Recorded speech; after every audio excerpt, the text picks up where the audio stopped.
Bienvenue. On a l'impression de bien connaître les nombres entiers, ce qu'on utilise vraiment tous les jours, mais en fait, ils cachent une structure assez fascinante, basée sur leurs diviseurs. Oui, tout à fait. Aujourd'hui, on va creuser un peu ça. La divisibilité, les nombres premiers, et puis cette idée de décomposition des nombres. Exactement.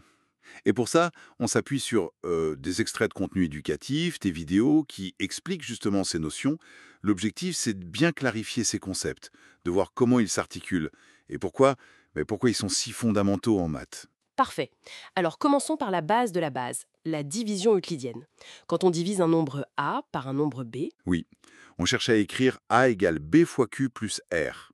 A, c'est le dividende, B le diviseur, Q le quotient et R le reste. et ce R, le reste, il y a une condition importante, n'est-ce pas? Il doit être plus petit que B. C'est ça, et c'est crucial. R doit être strictement plus petit que B, le diviseur.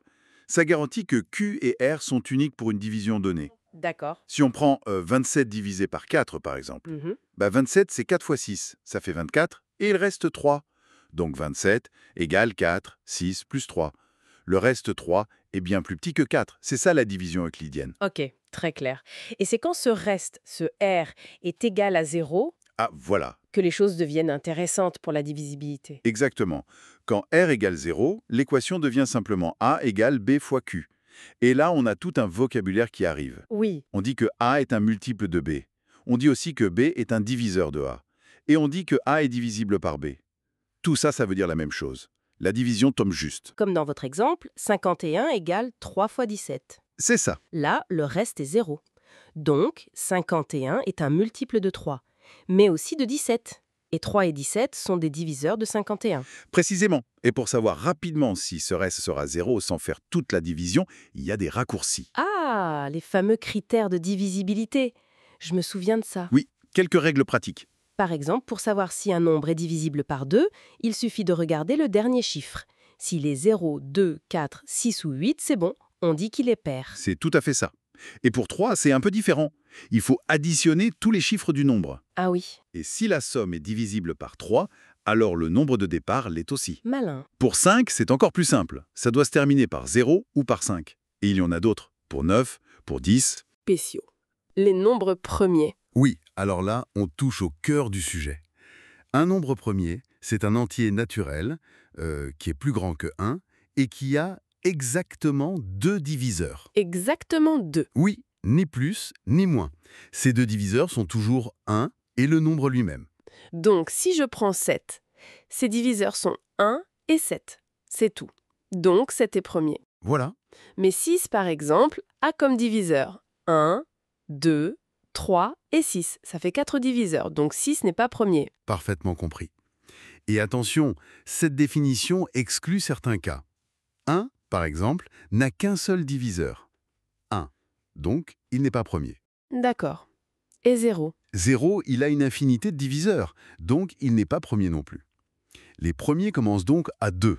On a 2, 3, 5, 7, 11, 13, 17. Et ça continue? Ça ne s'arrête jamais, c'est ça. C'est une des beautés de la chose.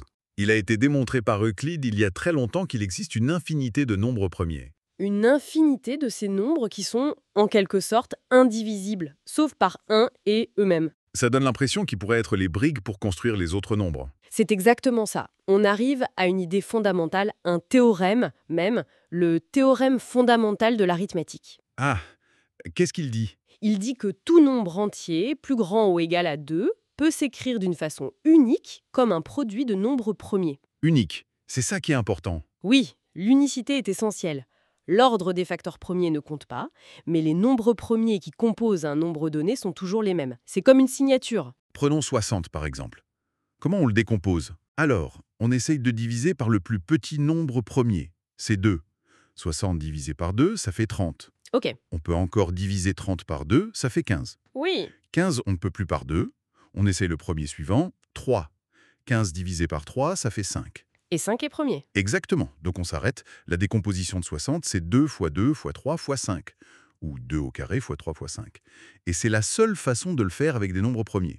Peu importe comment on s'y prend, on retombera toujours sur ces facteurs-là. Toujours. Pour un autre nombre comme 816, on ferait pareil et on trouverait 2 puissance 4 fois 3 fois 17. C'est vraiment cette unicité qui est puissante. D'ailleurs, elle a des applications très modernes, notamment en cryptographie. Fascinant. Toute cette structure cachée. Si on devait résumer les points clés de tout ça. On a vu que la division euclidienne, c'est la base pour comprendre comment les nombres interagissent. Quand le reste est nul, on parle de divisibilité, de diviseur, de multiples. Mhm. Ensuite, on a identifié les nombres premiers comme étant les briques fondamentales, indivisibles. Et le clou du spectacle, c'est ce théorème qui dit que tout nombre entier, sauf 0 et 1, est un assemblage unique de ces briques premières. C'est vraiment cette idée d'unicité, de signature unique pour chaque nombre qui est marquante. L'ADN numérique, comme vous disiez. C'est une bonne image, oui. Ça montre l'ordre profond qui existe dans l'univers des nombres. Et pour terminer, une petite question pour ouvrir la réflexion. Si ces nombres premiers sont les atomes de tous les autres entiers, est-ce qu'on peut imaginer où cette structure élémentaire pourrait bien jouer un rôle caché, peut-être dans des domaines mathématiques ou même scientifiques auxquels on ne pense pas tout de suite? Excellente question. Où d'autre cette structure première impose-t-elle sa loi? Ça laisse songeur.